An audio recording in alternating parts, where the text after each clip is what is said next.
It has been over a year since I reviewed the Neewer 70-inch 2-in-1 tripod monopod combo, and wow, has our production quality increased massively in that time. Oh, and so have my thoughts on this tripod. Let's get to it. Hello, I'm Noah from Anything Cameras, the channel that focuses on helping you improve your filming and photography. And as I said, we're talking about this $40 tripod monopod combo, which got me over 700 views on one video. My third best performing video to date. But I cringe when I try to watch it. So bad. For a little bit of information, I purchased this tripod almost a year and a half ago. In fact, it might have been a little more than that by now. However, it was a while after that until I reviewed it in that video. But despite this being only a $40 tripod and being, well, kinda so old for its price, I still use this tripod as my main tripod and haven't had a dire need to upgrade yet. A lot of what I said in that original video still stands. I think that the tripod is actually quite well built, sturdy but light for its price, and I think that the mechanism that they use for the monopod disattachment is actually quite decent. However, you shouldn't expect it to last you that long, and you shouldn't expect the monopod to last you that long either. See, if we take a look at my monopod here, we will see that it looks pretty beat up, and it is.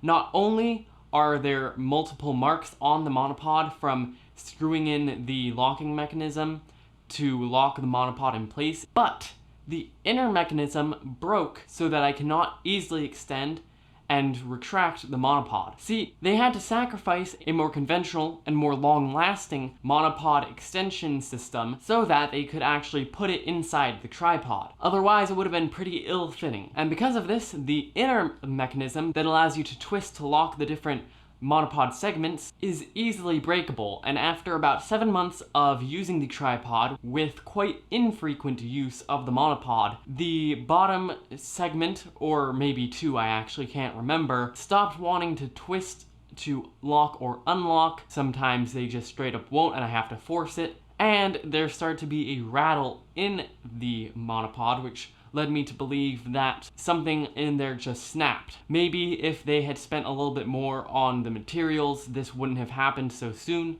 if at all, but still something to keep in mind because they didn't. I've had no issue with the longevity or locking mechanisms of the main tripod legs, however. It uses a simple and long-lasting clamp system with relatively cheap plastic, but it's a pretty indestructible system unless you try to break it. The other two places in which I have had damage in functionality or aesthetics are on the foam sleeves, which cover the upper part of the thickest tripod legs, and in the actual extension system of the tripod leg. The foam is cheap and easily tearable, so despite not trying to tear it, it did tear. And for some reason, I don't know why, maybe it's because I've set this tripod in water, which maybe it didn't like or something, but some of the extension of the legs has become stiff, so that if I just unlock all the legs and let them fall, one or two of the segments don't actually fall and I have to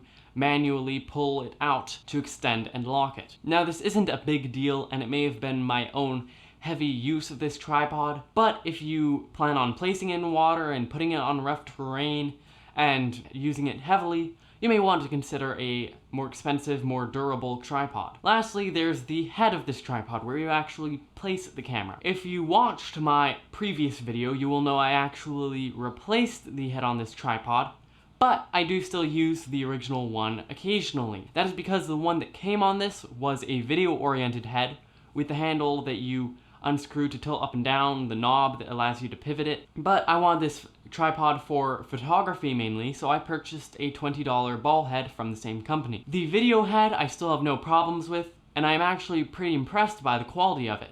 Despite being a much cheaper video head, it pans and tilts surprisingly smoothly, and seems pretty well built despite being mostly plastic. The ball head is mostly metal, and definitely cost more than the head that came on this tripod. However, since it was used much more heavily, I have started to have some issues with it, only in the rubber around the knobs you turn to loosen and tighten various elements of the head though. These rubber gaskets have begun to loosen up so that when I actually grip the knob to turn to lock or unlock one of the moving parts, the rubber gasket turns despite my best effort, and the knob stays in place. I have thus had to super glue some of the gaskets on, which is difficult and somewhat messy. However, the quick release system is still pretty good. The locking of the ball head itself is good, and my only other complaint is in design, which is where they place the level. But it's really not that big a deal. You can level it before you place the camera on if you need that bubble level that's on the tripod. Those are about all the thoughts I have on this tripod though. Would I recommend it? Well, it's hard to say because I haven't explored any other tripod options for